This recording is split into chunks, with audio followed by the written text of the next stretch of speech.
Thank you all for showing up today.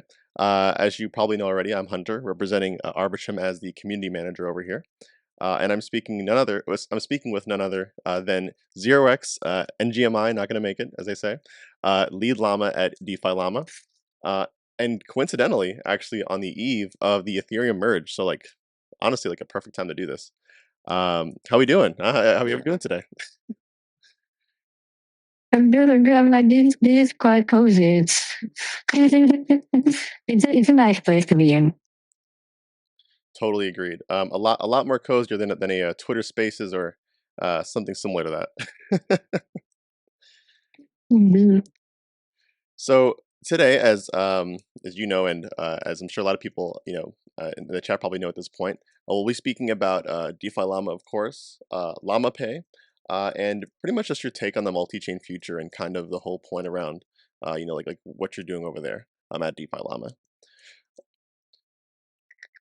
So I think honestly, just getting into it, like what makes I think we could probably just start off with like just generally like what is DeFi Llama and like what kind of just brought you like to creating it. Yeah, so DefiLlama, at the core, it just started as like a TVL aggregator, so which is like track TVL for projects. And now it has been evolved it has been evolving quite a lot. Like we track a lot of metrics now, and we also build Llama Pay, which is a thing for like people to pay other people, mostly like salaries and vesting schedules and things like that. And we've also been like building some other products.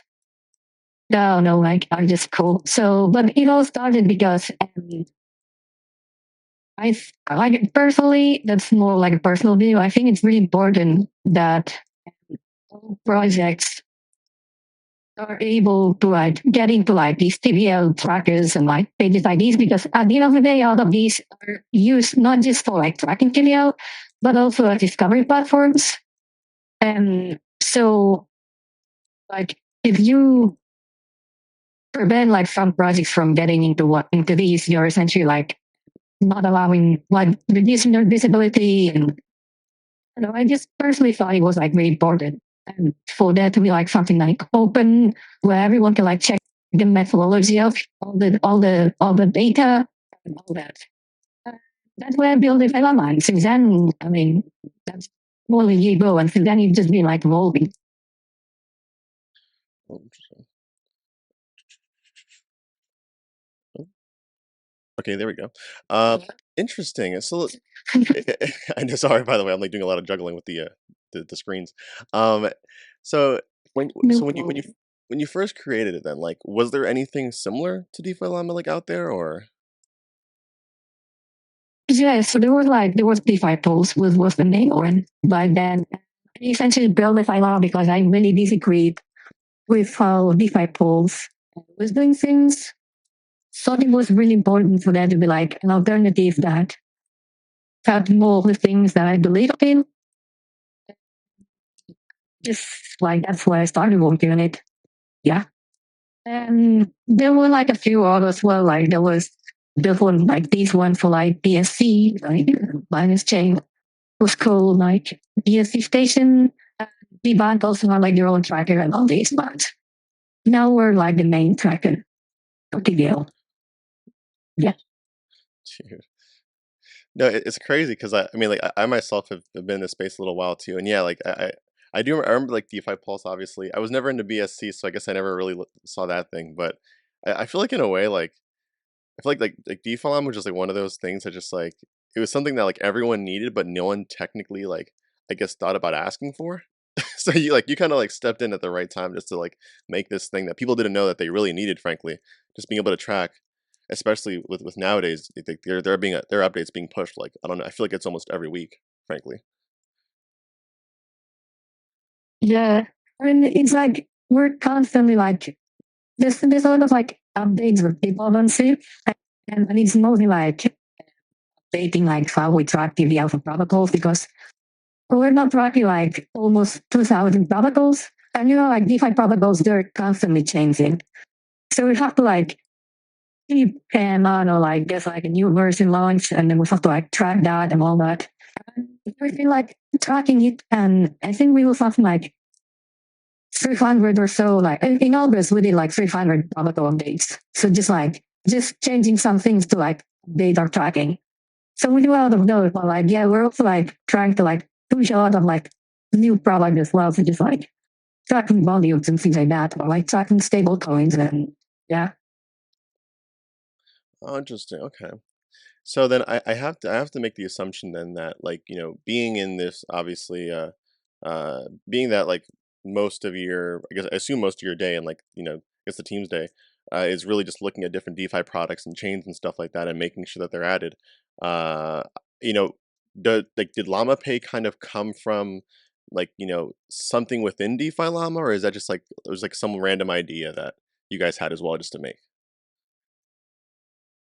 Well, so I actually like tried like define like oh wait, law pay. So the thing is that like I hate like schedule things, starting to like send payments, and I would usually forget. So I would like forget like by a few days, and then like have to like calculate like exactly like how much I had to like pay extra because of like the missing days or whatever. And so I started using like some of like these streaming protocols. Like Llama is not the first one to do streaming, and like for salaries or like for vesting or whatever. They're like many others that like did it before us. So I started like using them, but they were exactly what I wanted, and like essentially I had like issues with all of them. Like all of them had like some issues. Like I was using them for like months. But there was like this part where I was I think like the turning point was like there was one day where it's like when I would try or like a few hours or something and I like trying to have like something to work on one. And then I just decided, okay, let's just like build the exact thing I wanted. And it turns out that like the exact thing I wanted and is also what other people want. So this thing like all these other like protocols that started using it afterwards, like Year Finance and all this. But yeah, it all started because it was to fill my own need. And then I opened it to everyone, and then people started using it. Yeah. That's hilarious. It all it really all starts with like what do they call it? There's like a great saying. I think it was necessity is the mother of invention. Isn't that what that is? Yeah, yeah, yeah, yeah. Wow, Yeah.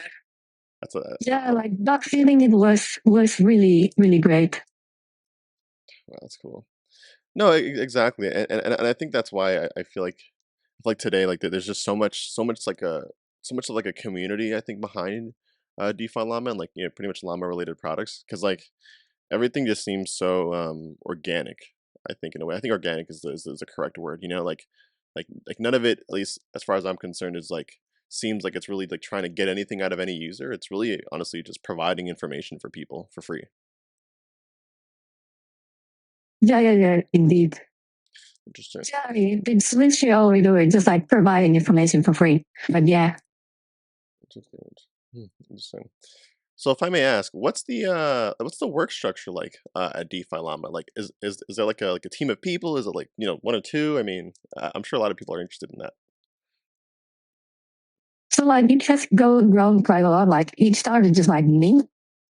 And then I like a few people. Now it's like a bit more than like 10 people working on it. It's kind of like split. Like for example, there's one person just working on Llama Pay. Then like the different things inside Llama, like inside DeFi Llama, all have like people assigned to it. But and what I try to do, it's like first one thing that like people find quite interesting is that like everyone is anon inside DeFi Llama. Like I don't know who the people working are, or like where they are based, or like the gender or whatever. And so I just pay them over like the blockchain. So that's it. I just essentially I just like take donations and just like send them over to them and just interact with them over like Discord or whatever. We also have like no calls at all. But and the idea and when I started working on like DefiLlama is that I really wanted to avoid like this sort of like corporate culture that like you get in like a lot of like companies where you have like all these daily stand-ups and like all these calls and all that. I personally hated that. I personally thought they were like a waste of time. And I just wanted an environment where I could like build things.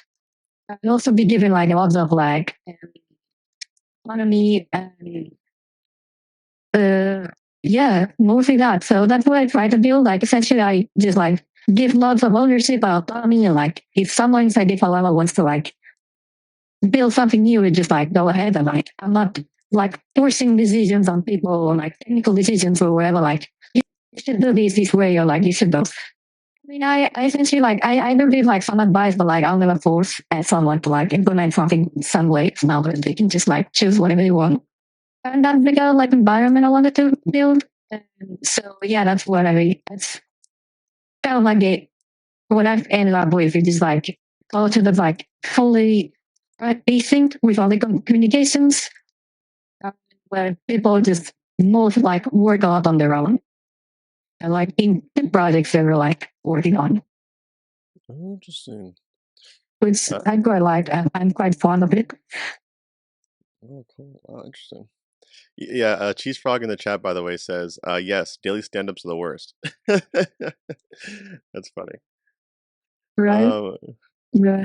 And meetings, I mean, I used to go like meetings and it just like a lot of times, like, first it like really drained energy from me.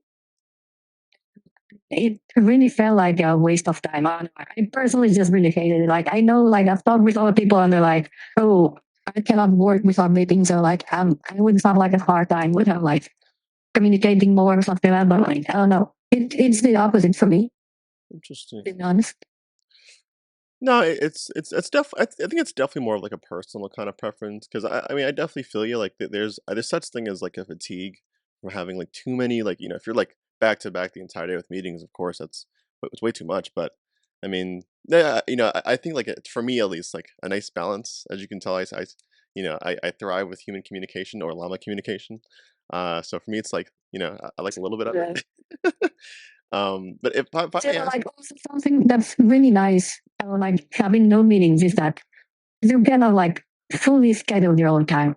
So, instead of like having to like having like sort of like these scheduled events like in your day. So like this time I have to do this and something like that. You just have like full freedom of like how you spend your time. So you can like just really just do whatever you want.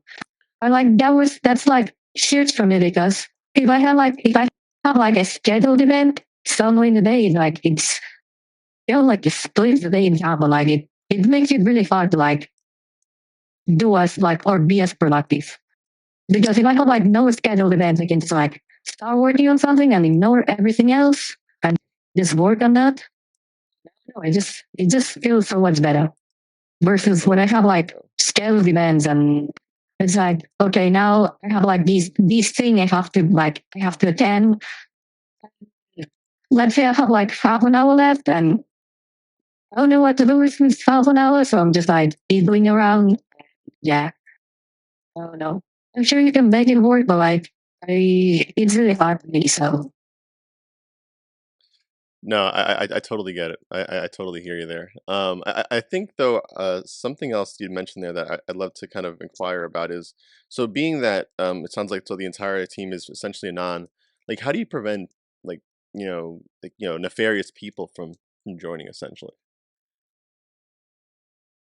well, I mean, the good thing about DefiLlama, I feel like there's not much that a nefarious person can do. And so Llama Pay is like different. And Llama Pay, I just heavily restrict like anything because I mean, still like there's no order or anything on the contracts for Llama Pay, but Llama like we do hold control over like the UI and like someone could push like a nation update, right? So that like we do something bad to the UI.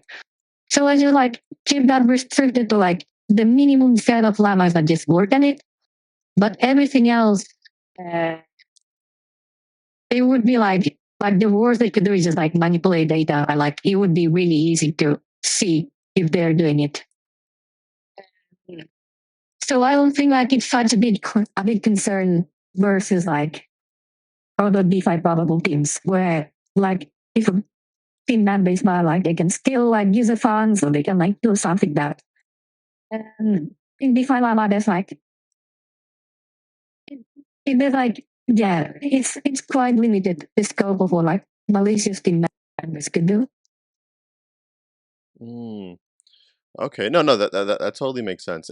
It's to, yeah, to your point, like if if it was like a DeFi protocol where people are locking up like money and literally like there's value at stake, then that's a good point. Like I think, like I guess some sort of like onboarding process there would definitely be a little bit more restrictive, I guess, than like what you guys have. Because yeah, like worst thing someone can do is make it look like a chain goes to zero, I guess.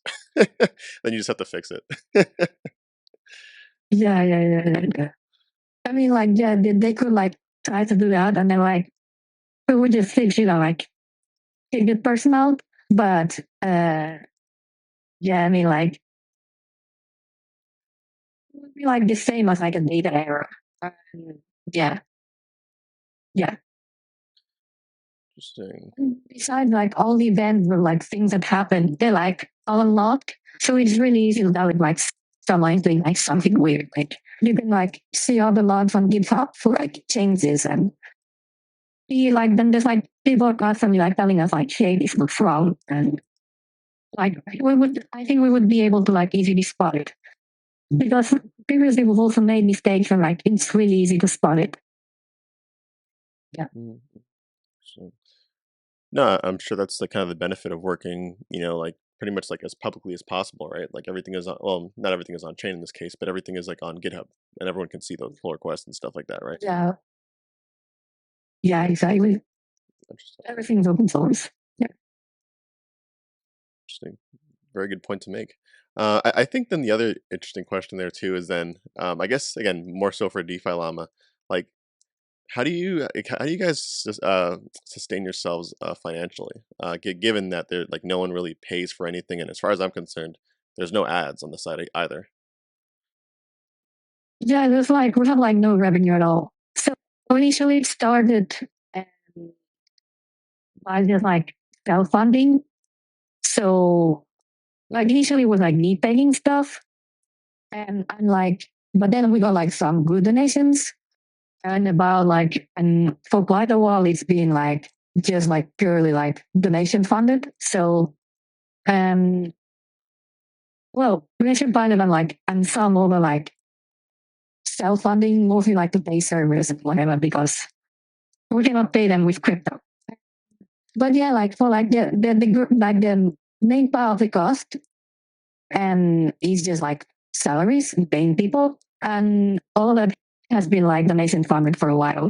And it's more like big donations we received and like gift card or whatever. I know these are just like that's how we fund ourselves. Yeah. Yeah, that's cool. It's funny because I feel like I'm sure like people think there's like some sort of like big brain thing you guys do in the back end to like get like a I don't know like a bunch of money coming in for the contributors, but it's like in reality it really is just self funded and grants as well or not grants donations. Yeah. Wow, Yeah. crazy. I mean, for run like or cause are like not that high where we can do it.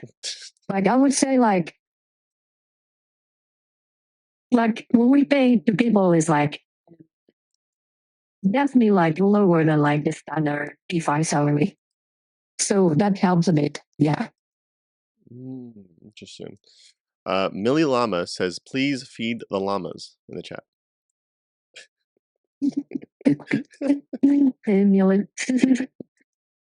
Oh man. Uh, I guess then a great thing to follow that up with is then like what is the goal just generally for a DeFi Llama? Is it just to kind of stay the way it is and just provide like you said open source data for different blockchains? Is it something more than that? So well, like the goal is to like keep expanding, like keep building things that people use. But like going back to like um just like providing open source data for blockchains. I think that's like really something really important because when you look at like traditional finance and you look at things such as like the Bloomberg terminal, what happened is like if DefiLlama was probably like was not that, and something I could see happening is like a sort of like repeat to like what happened in like traditional finance, and which is that like probably all these data would still be developed because people want it. But what happens is that like if you try to like optimize for revenue and in like this kind of like situations and like for like financial data, what you end up is something like that where like you pay I think like the cost is like 29,000 per year and you heavily restrict who can access that.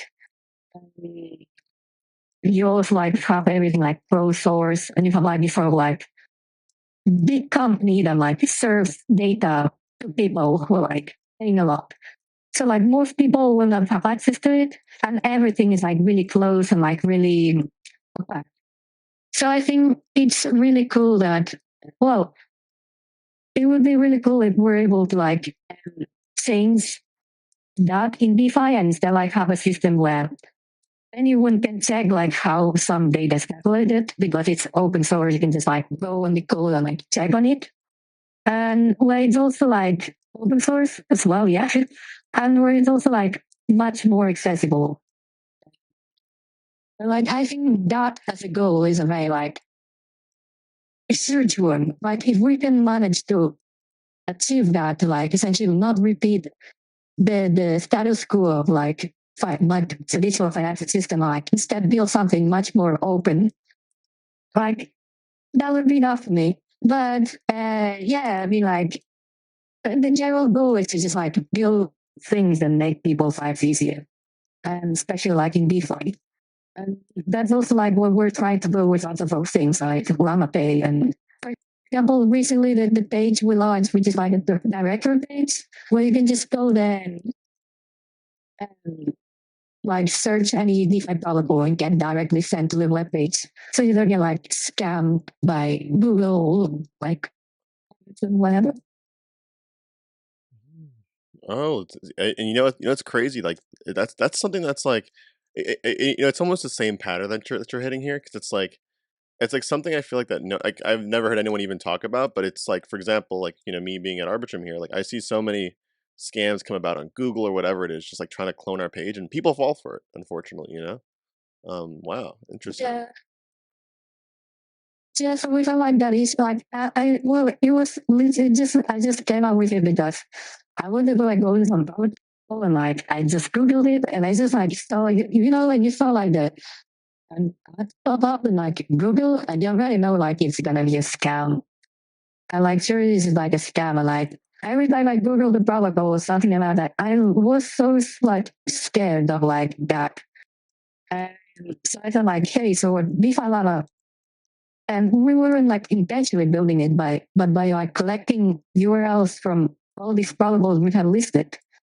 And we really have like a pretty good database of domains, well, like the proper domains for protocols. So I say like, why don't we make it easy and we just like take all these protocols, like put them in like a search bar and then just have like build a sort of like small Google for DeFi, where you can just like search a protocol and it will directly send you to their page. So I like it uses just for whitelisted and list, which is like safe.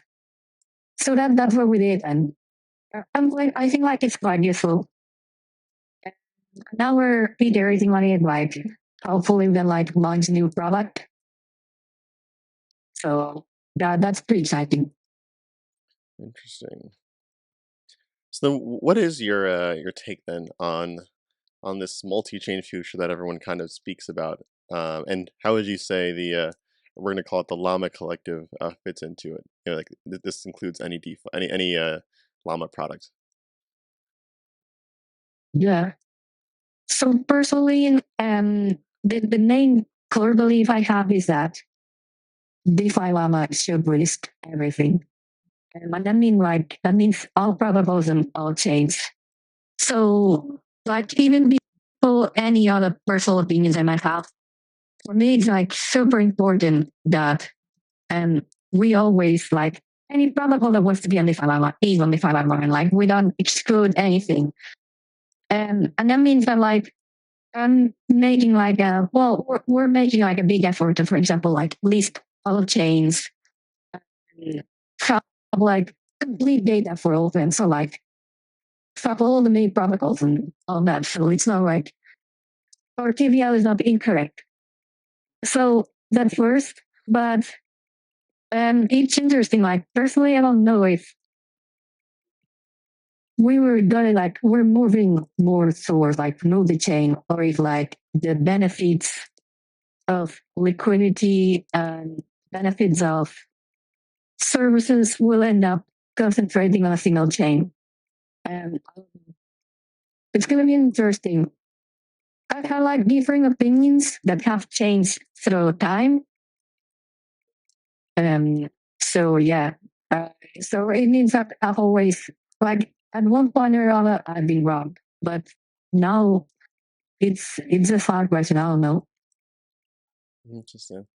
Yeah. No, no, I totally agree. It's, I mean, again, even myself being in the space for a while too, like, I totally agree. Like I've changed my opinion multiple times on like what I think is like the future and what isn't. And I'm definitely, being at Arbitrum a lot more settled that Ethereum and like layer twos and stuff is really what's gonna be sustainably the future. But it's there's no question in my mind at least that there's going to be tons of different chains out there, layer one, layer two, or otherwise, kind of just fulfilling different needs that people have, I guess. Yeah, yeah, yeah. Yeah, I definitely agree. Interesting. So in that case, I think what's also an interesting kind of a topic, uh is, and I know it's like something that's a little bit more kind of, um, getting into people's minds nowadays, is public goods. And generally, I'd like your take on like what you would consider public good. So, for example, like you could even like give me some examples of products that you think are public goods, or even like qualities that they have that make them a public good. Like I always find it like so uh, so hard to answer because like the philosophy, even when you look at like DefiLlama now, most people consider DefiLlama to be like public good, but like when it started, like people didn't consider it to be a public good. So there's like this sort of like shifting opinion that like people see, and there's also like much. I think now there's much more like discourse about public goods than there was before. And I'm not sure like what's driving it. I know like Vitalik has been like a big proponent of them, and that might have helped a bit, but I don't know. But I mean, it's great for us.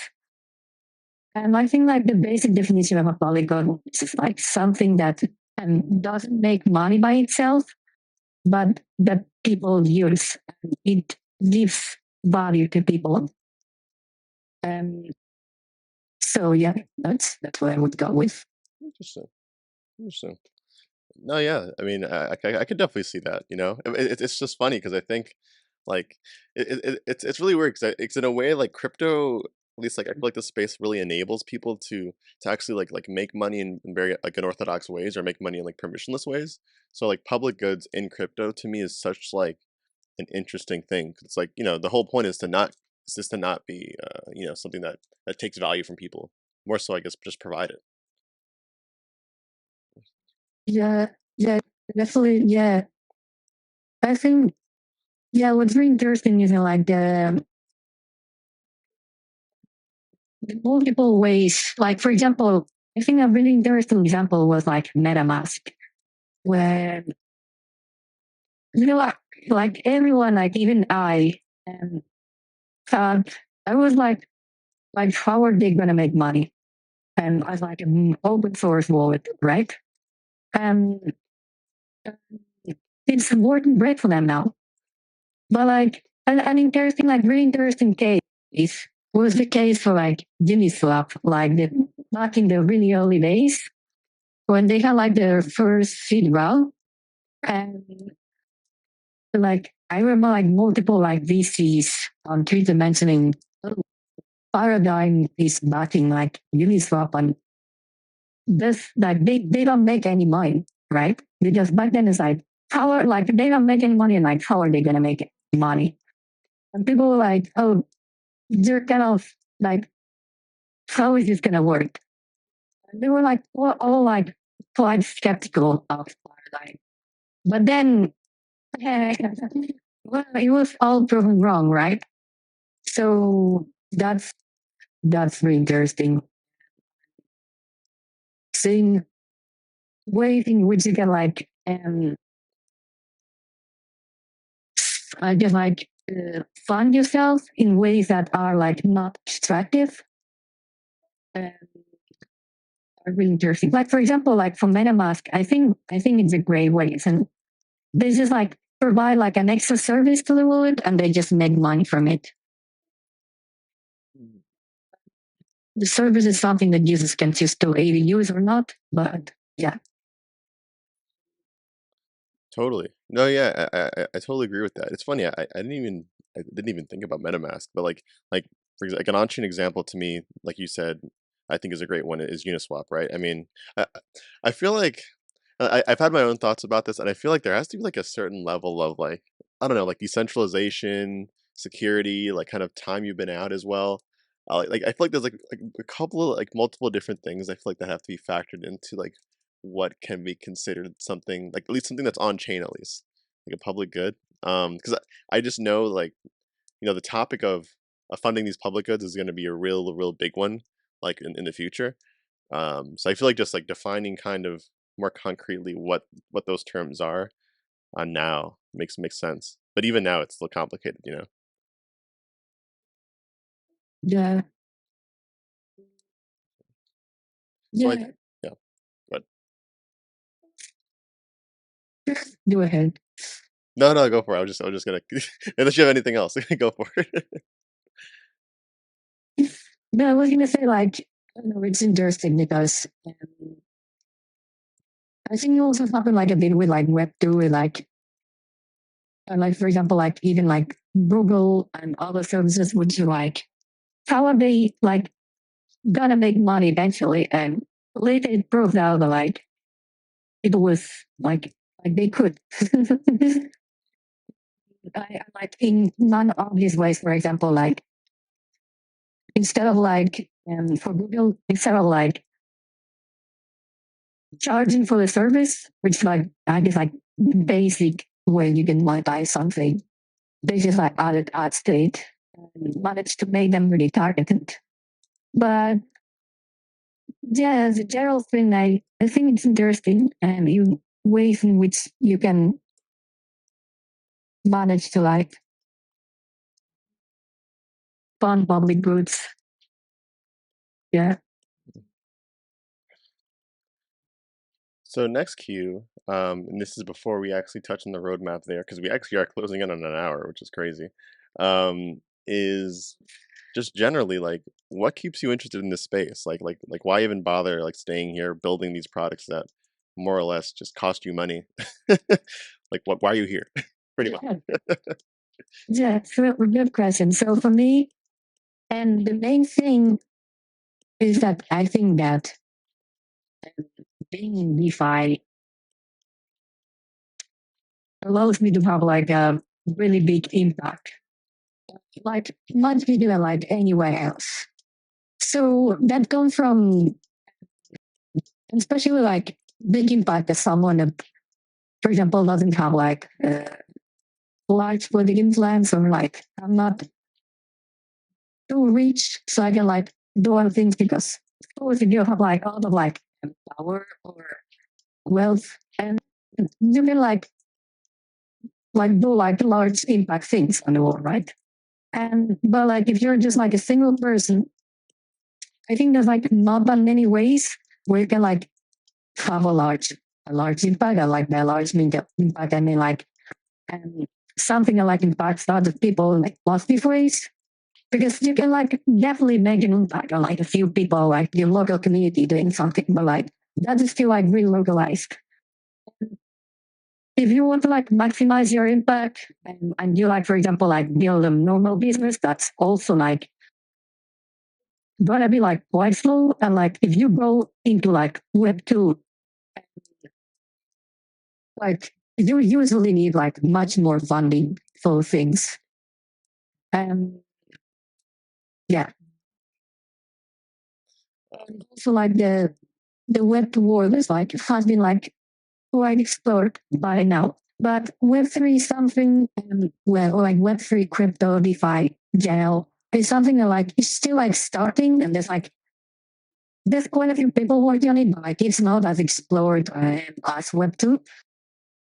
So I think that's what like even as a single person, you can like code things, people can use them, and like you can change a lot of things. Like for example, Uniswap is like a huge example. Like it was someone who just like built an centralized exchange. He just built a contract. I like worried out that, and now it's used by like it has like had a profound impact on everything. And you could probably even say that like the bull run and like a lot of like value on like DeFi and would be would have been said years back if like that didn't exist. Like the ability to like permissionally list tokens and the whole like explosion in tokens and DeFi protocols and DeFi primitives that this led to when other people like caught on. So like this kind of like massive impact that you can have is what really drives me to the space. The ability to like create things as a single person with like not a lot of capital and not a lot of power that uh, essentially just change the world in ways that you want it. And right now, I think there's nowhere else in the world that you can achieve that. Because, for example, if you go work for a big corporation, your like the decisions that you can make are really limited because it's like heavily like top to bottom, right? And but working in DeFi, you have a lot of like usually you have a lot of like decision power, and you can make decisions, change things that if everything works well, and because we're like still quite early, can have both sides impact. And yeah, for me, that's the main vibe. Like that's what really brought me to it. And like that's one of the main reasons why I keep working on it. And I think like I hope this is not proposed to us, but I think like DefiLlama sort of like bodies that in a way in that by just being like a few persons, like it started with just me, just working on like an open source project, like it's literally just a website. And we're hopefully being like able to change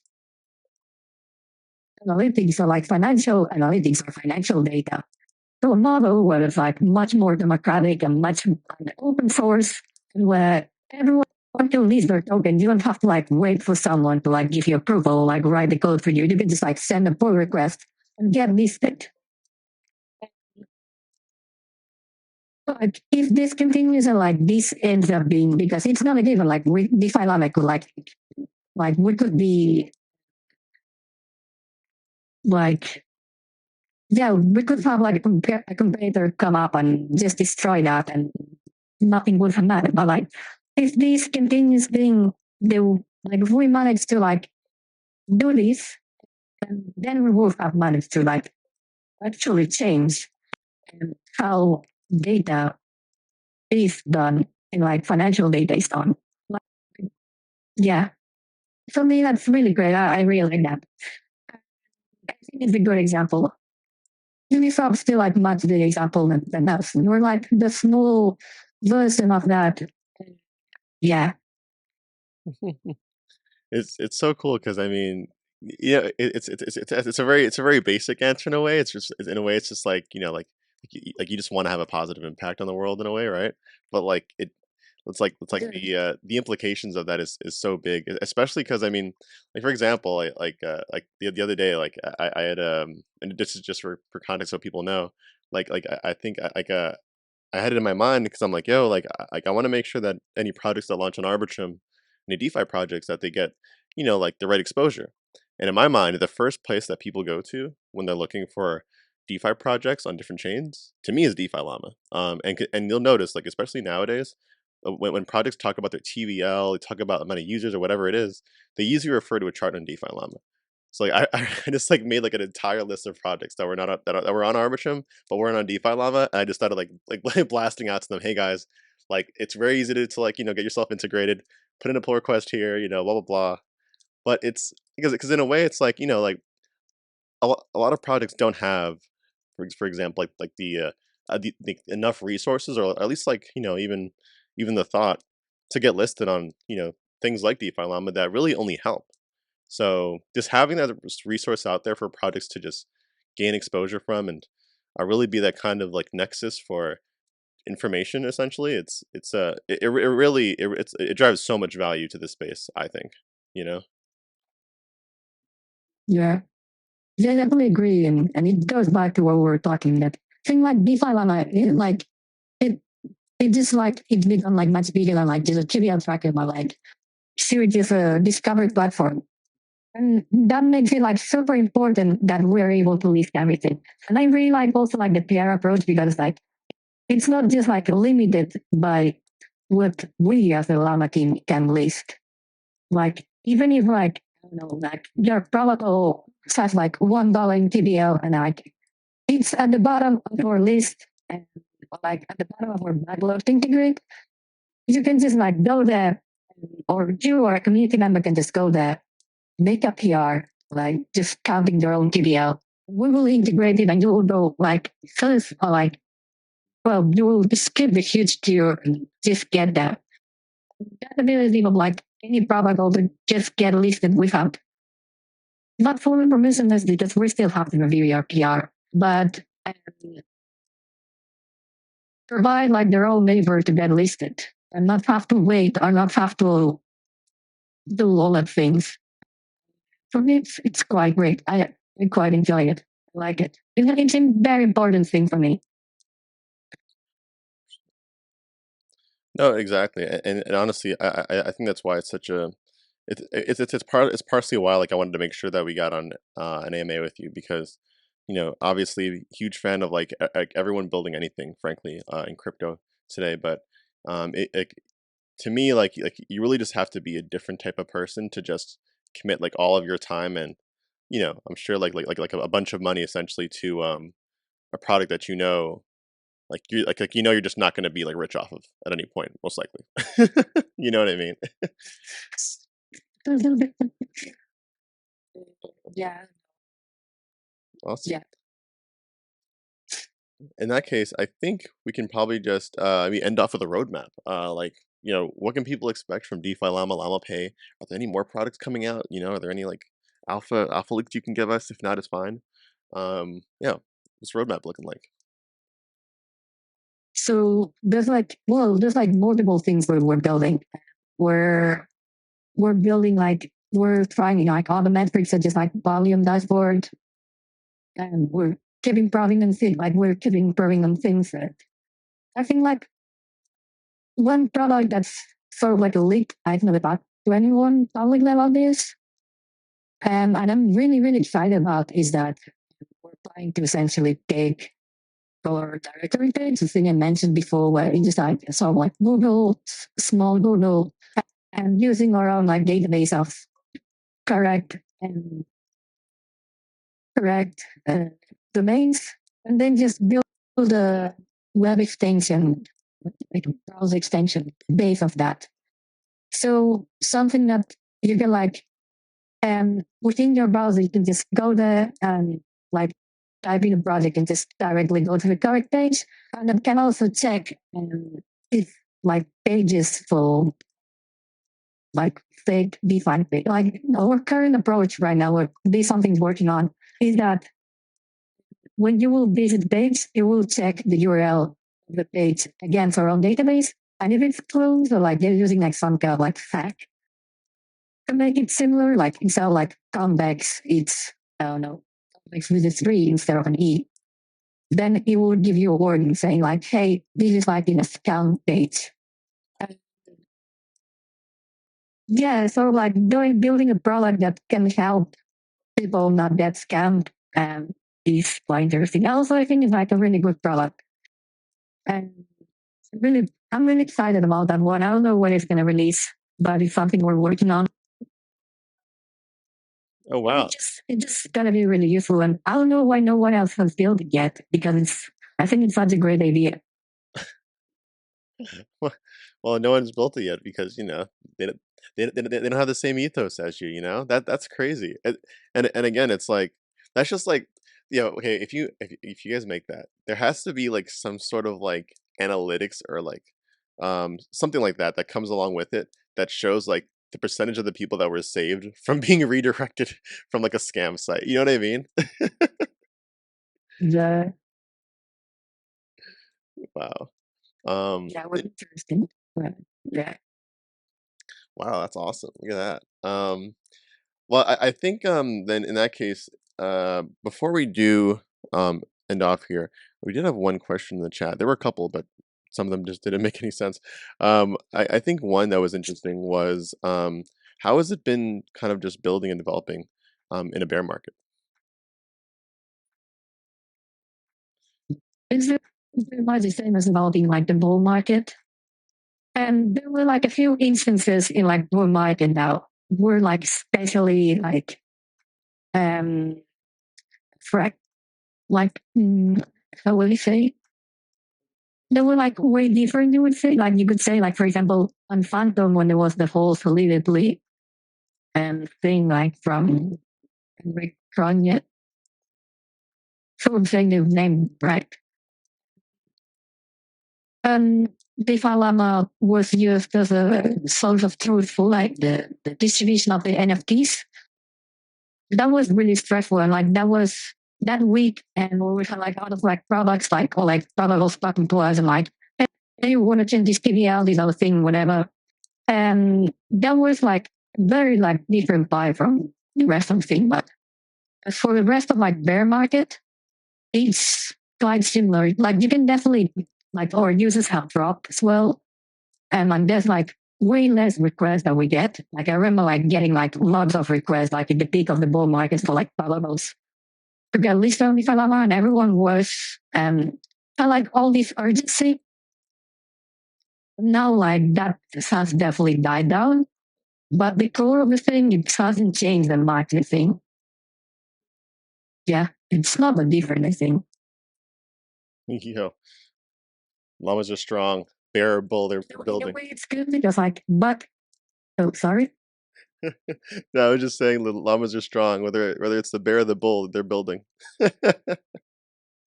Yeah, I mean, the thing in the bull market was like, I always was wondering whether I was doing the right things then, like, because you see, like, all these people, like, making huge amounts of money on, like, NFTs or, like, DeFi or whatever.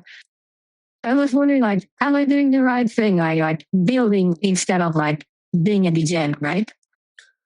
Uh, that was like always on the back of my mind, like, yeah, am I really making the best use of my time? But now that's like not anymore. So yeah, You got to do a little bit of both, like they're not mutually exclusive, right? You can degen while you're building, right? I mean you can, but at the like physical and I did, but like at the physical therapy, like it just had to be like it was like a full time job, not a full time, like even more than a full time job. Like for example, like, there were like lots of things such as for example, I remember like NFT whitelist or whatever that require that you like spend a lot of time on them. And, like for me, I had to eventually like pick whether am I gonna like do these or am I gonna like work on the Falana because they end up being like mutually exclusive, um, especially the ones that are like really time intensive. Oh yeah, no, no, I totally see what you're saying. I remember that. I mean, I didn't grind out any whitelists myself, but I saw the hustle there. It was, yeah, I remember like I started like a few ones of them, like the cinema, like when I saw like everything that it would involve, I just like backed out because I mean, I think like the thing is that like capital was so abundant back then that they were trying to essentially like force people to spend a lot of time in order to like act as a thief, right? And that essentially like it just forced you to spend so much time, like hours upon hours on like doing like writing a whitelist. And yeah, Yeah, no, definitely, definitely not a an era I miss at all. I'm truly interested though to see what's gonna what's gonna be the next big thing I guess in crypto like the next couple months or so. I don't know. I don't really know. It's kind of interesting. Totally. No, yeah. So I think on that note we can probably end things off. So for those who want to join, the Llama Collective essentially, where do they go? Like what do they do? What's the best way for them to get involved in DeFi Llama? The best way is to essentially like contribute the PR, listing a protocol, like listing or like making any useful change. You just like go to our GitHub, find like protocol that's unlisted or like something they want to fix or whatever, and just do it and send a pull request to our GitHub. That's really the best way. Like try to help us in any way, like feedback is also welcome. And we actually implement like lots of our feedback. You can tell anyone.